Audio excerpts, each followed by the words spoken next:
Hello everybody, so Dania here with another, unsurprisingly, Age of Empires 2 interview. This time around I am interviewing Daniel from the United States. He has just clutched his first ticket to the Red Bull Wololo 3 main event, so we have a lot of things to talk about. I wanted to talk a lot about the draft, so without further ado, here's the interview. One of the interesting things that I noticed from looking at your draft picks was the fact that you were picking like consistently Vikings, Magyars, Slavs, Khmer, and in that order, and then you kind of went into Malians, Aztecs, and a few others. But what I wanted to know is why exactly those draft picks? I mean, Vikings is pretty obvious. Everybody was picking Vikings first for the most part, but I didn't see a lot of other players go so consistently with those picks. Like, if Magyars was available, you were picking Magyars as your second pick from the 32 up consistently on that. So I kind of want to know the strategy behind your draft picks for the qualifiers. Sure, I'll explain that a little bit because I very much so I really like the opening of Magyars on a specific map called Haboob, and Haboob is basically I'm pretty sure I picked it as home map almost every single round except for rounds where it was banned. I'm pretty sure I picked it legitimately every single round, and I believe Magyars is one of the best civs on Haboob.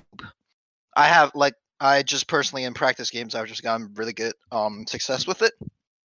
So, and that is probably my favorite map of the Red Bull Wololo. Pretty much unwallable. Aggression helps out a lot. Feudal aggression helps out a lot. So that's why I am picking Magyars. I mean, for that whole map, I think that it's really, really strong. And yeah, that would be my idea behind it.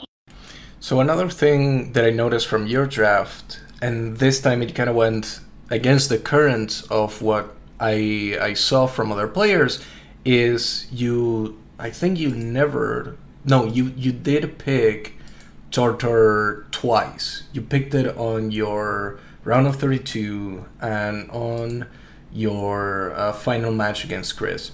Now, most players picked up Tartars pretty much at the beginning. It was the second most first pick in the entire qualifier from top 32 onwards. But you only picked it on your second against Chris because he picked Magyars. And I'm interested to hear why you didn't give it so much priority, or maybe just perceived priority. Like, what about Tartars, right? I I have always liked Tatars, like shown in ladder how strong it is. Everyone's playing, everyone's literally just playing Tatars 24/7 on ladder. So like we definitely have seen how strong Tatars is, but it's just that either like usually when I first pick Vikings, usually because I've been seed A the whole time, I've been the higher seed the whole time. So the B usually takes Tatars. If they don't, and that's what happened against Chris. I took Tatars.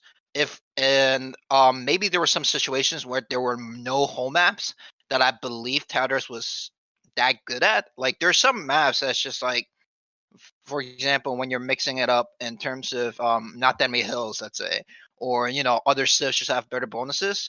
I'm not going to use Tatars on those maps just because they have a smooth start. I want other civs that have better bonuses for specific maps. So that is why I didn't choose Sometimes it depends on the whole maps of what the opponent choose and what I chose, and to see what I want to do basically. Great. And the other question that I have for you is, you were one of the only two games that ended up going 4-0. Most of the other games had a little bit of a back and forth between players.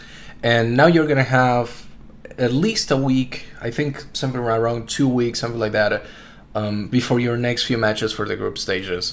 What are some of the key things that you are thinking right now that you need to improve? What are some of the, you probably still haven't had time to look back at all your regs and note things down, but what are some of the, things that you feel instinctively you might have to do better for the group stages? I've always known that my defense is probably my weakest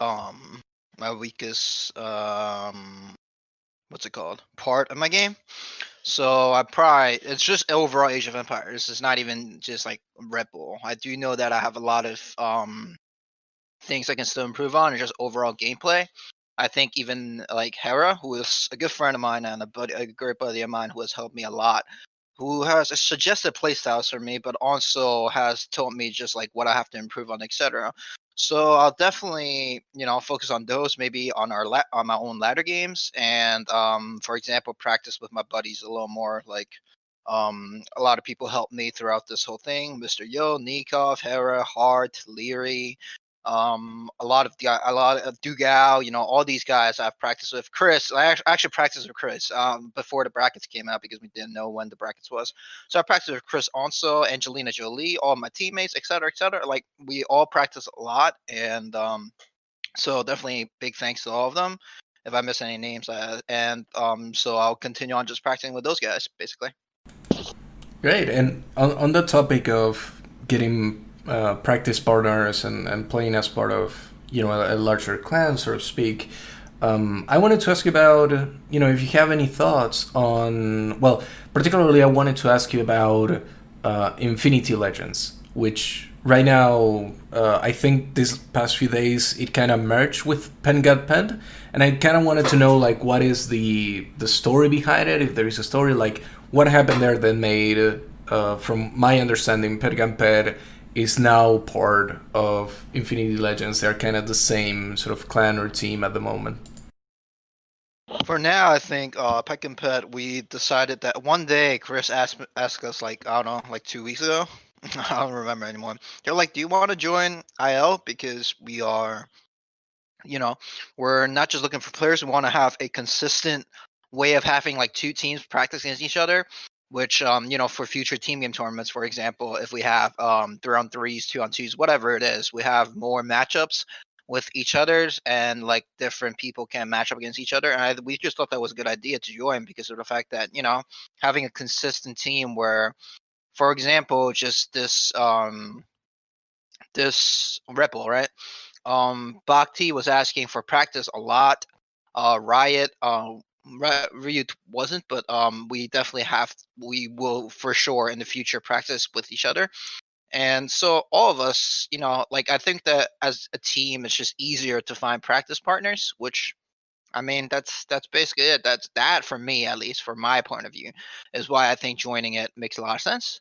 And then second thing would be, yeah, I mean, it's just cool joining another team, expanding, just knowing people for socializing, etc. Like, it's good to have. Age of Empires is a very small community in general, and I think merging up clans and just letting us be more of a, practicing and a good force in the community. It's good. That's all I got.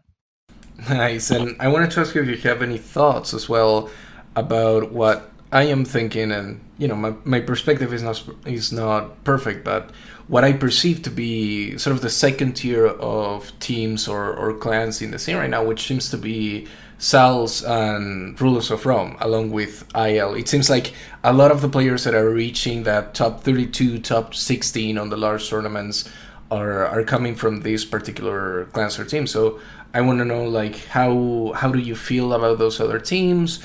If you have like an interesting relationship to any of the players on any of those teams, maybe not trash talking, but just like, hey, these are also some of the guys that I end up meeting a lot in the brackets.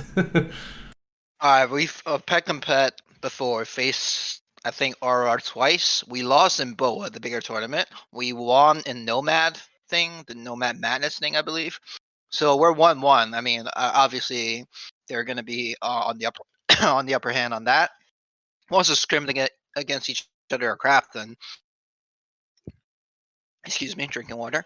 But what's it called? So overall, us and RR are just good friends. We like trash talk each other a lot on like Twitch chat or AoE Zone or whatever. Like when we see each other in team game lobbies, we'll always like just trash talk each other. But at least from the Peck and Pet, the ex Peck and Pet members, we all like, we like to mess around with RR a lot. We scrimmed a lot against each other. And then what's the other clan? Saul's. I honestly don't really have that much interaction because our time zone's literally the opposite of the globe. So I don't think that I've even met any of them on the ladder for like the past 6 months. Never seen. I don't think I've seen Dark or Vinchester like once. So like or Classic Pro actually. I genuinely don't remember last time meeting them on ladder. So that's why we don't really have that much interactions there. And yeah, so I mean personally me, I have always played, not always, sometimes played team games with Viper and like all the GL boys and Doubt and et cetera, et cetera. We have always been mess around a lot, and then the XAM members like me and her are pretty close, and yeah, so we play team games a lot with each other. So that's the whole thing, is that it's just a very small community. All the pros know each other, and yeah, I mean Nikov, all these guys are really good friends of mine. Awesome. And yeah, that is kind of the bulk of the questions that I want to ask. But of course, I want to know, is there anything that you want to tell people ahead of the main event? Something that, how excited are you for the main event? How far do you want to personally go in that main event? Obviously, you're going to have group stages first, so there's going to be a lot of opportunities to forge a path into the final playoffs. So I want to know how excited are you? How much do you want to share with people ahead of the event itself?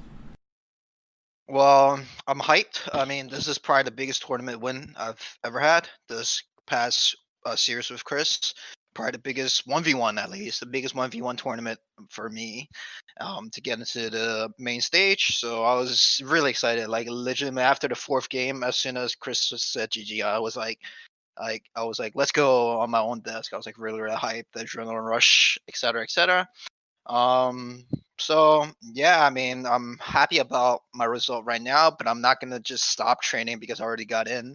I'm probably gonna still play a lot with the people that I just said from before, all my training partners. And depending on the bracket, I think I could do well. It really just depends on the bracket a lot of times, and how like honestly speaking, the brackets and how different players, for example, different play styles, and overall that day, that how well you're playing, your shape that day. So all these things matter a lot. So I can't really give you a concrete answer, except for I hope I can get through to even like top 8, for example. Then I think that would be really, really good for me personally, considering that I've never been in even top 16 in any other tournaments. So Awesome. Well, thank you so much for taking the time to talk with me, Daniel. It's amazing to have you here. It's amazing to see you going to the main event. I think it's the first time in a Red Bull Wololo that there is a North American player, well, not North American, but like a United States player on that main event. So that's fantastic. And yeah, best of luck in a couple of weeks. thank you, man. And that will be all for today and probably for this weekend. But of course, you can subscribe to my channel to stay tuned for further interviews, but also let me know in the comments who do you want me to interview next, if there's a particular person that kind of pops out into your mind. Other than that, thank you so much for watching. I hope you have enjoyed it as always, and goodbye.